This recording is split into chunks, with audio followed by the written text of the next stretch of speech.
الحمد لله على ما علم وهدانا للدين الأقوم وسلك بنا السبيل الأسلم. وصلى ربنا وبارك وسلم على دافع البلاء والوباء والقحط والمرض والألم سيدنا ومولانا ومالكنا ومأوانا محمد مالك الأرض ورقاب الأمم وعلى آله وصحبه أولي الفضل والخير والعطاء والجود والكرم، خصوصا إمام الأئمة سراج الأمة مالك الأزمة أبي حنيفة نعمان بن ثابت رضي الله تعالى عنه، وإمام دار الهجرة وعالم المدينة مالك بن أنس رضي الله تعالى عنه، والإمام الهمام محمد بن إدريس الشافعي رضي الله تعالى عنه، والحجة الحاكم الحافظ الإمام أحمد بن حنبل رضي الله تعالى عنه، وعلى جميع أئمة الحديث بالصحاح الستة رضي الله تعالى عنهم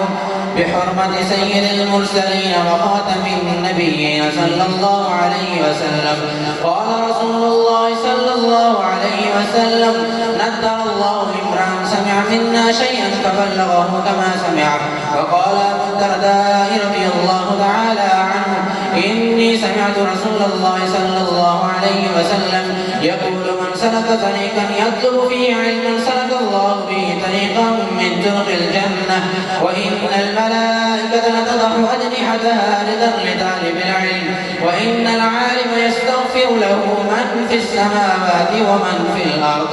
والحيتان في جوف الماء، وإن فضل العالم على العابد كفضل القمر ليلة البدر على سائر الكواكب، وإن العلماء ورثة الأنبياء، وإن الأنبياء لم يورثوا دينارا ولا درهما، وإنما ورثوا العلم، فمن أخذه أخذ بحظ وافر. أما بعد، فقد حدثنا شيخ الحديث أستاذ العلماء وأستاذنا الجليل حضرة العلام محمد أحمد رضا قادري متعنا الله بعلومه بالسند المتصل منه إلى أمير المؤمنين في الحديث الإمام العلم الفرد تاج الفقهاء عمدة المحدثين سيد الحفاظ أبي عبد الله محمد بن إسماعيل بن إبراهيم بن المغيرة بن قردس بن الجعفي البخاري رضي الله تعالى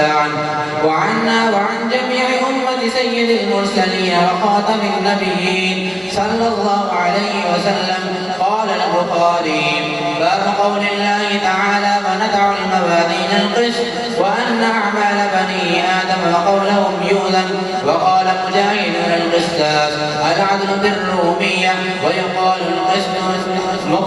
مصدر المقسط وهو العادل، وأما القاصد فهو الجائر. قال حدثني أحمد بن أشكاب قال حدثنا محمد بن فضيل عن عمارة بن القعقاع عن أبي زرعة عن أبي هريرة رضي الله تعالى عنه قال: قال النبي صلى الله عليه وسلم: كلمتان حبيبتان إلى الرحمن خفيفتان على اللسان ثقيلتان في الميزان، سبحان الله وبحمده سبحان الله العظيم.